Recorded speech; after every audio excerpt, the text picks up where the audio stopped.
लग्नाचे आमिष दाखवून एका तरुणीचा विनयभंग केल्याचा गंभीर प्रकार समोर आला असून या प्रकरणी मानकापूर पोलीस ठाण्यात गुन्हा दाखल करण्यात आलाय।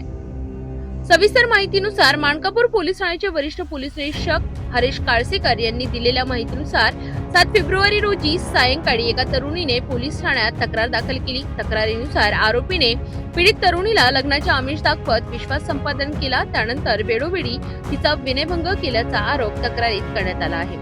या प्रकरणाची गंभीर दखल घेत मानकापूर पोलिसांनी संबंधित आरोपी विरुद्ध भारतीय दंड संहितेतील संबंधित कलमान्वये गुन्हा दाखल केला। घटनेनंतर आरोपी फरार झाला असून त्याचा शोध घेण्यासाठी पोलीस पथके तैनात करण्यात आली। लवकरच आरोपीला अटक करण्यात येईल असा विश्वास वरिष्ठ पोलीस निरीक्षक हरीश काळसेकर यांनी व्यक्त केला।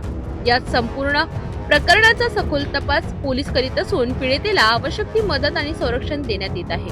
27 वर्षाची पीडित मुलगी आहे जी मानकापूर पोलीस स्टेशनच्या हद्दीत राहते आणि यातला जो आरोपी आहे फैजल खान अब्दुल लतीफ खान हा कळमना साईडचा राहणार आहे।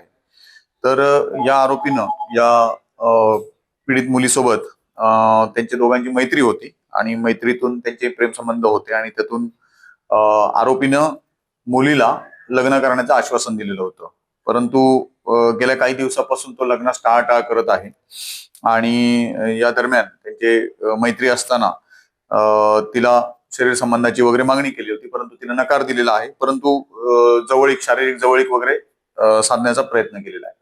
तर ह्याबाबत तक्रार प्राप्त झाल्यानंतर आम्ही सुरुवातीला तो जो आरोपी आहे त्याच्याशी फोनवर संपर्क करण्याचा प्रयत्न केला, त्या मुलीने संपर्क करण्याचा प्रयत्न केला, पण त्याचा फोन बंद असल्याचं दिसून आलं आणि त्या मुलीनं त्या आरोपी विरुद्ध तक्रार दिल्यावरून आरोपी विरुद्ध कलम 75(1)(2 भारतीय न्याय संहिता ज्याच्यामध्ये विनयभंग आहे किंवा उघड लैंगिक संबंधांची मागणी आहे, त्याचप्रमाणे 318(2) ज्याच्यामध्ये ठकवणूक आहे, कारण तिला तिच्यासोबत म्हणजे तिला फसवलेलं आहे यामध्ये, आणि इतर कलमानुसार गुन्हा दाखल केलेला आहे। याच्यामध्ये आरोपीचा शोध सुरू आहे आणि पुढील तपास सुरू आहे।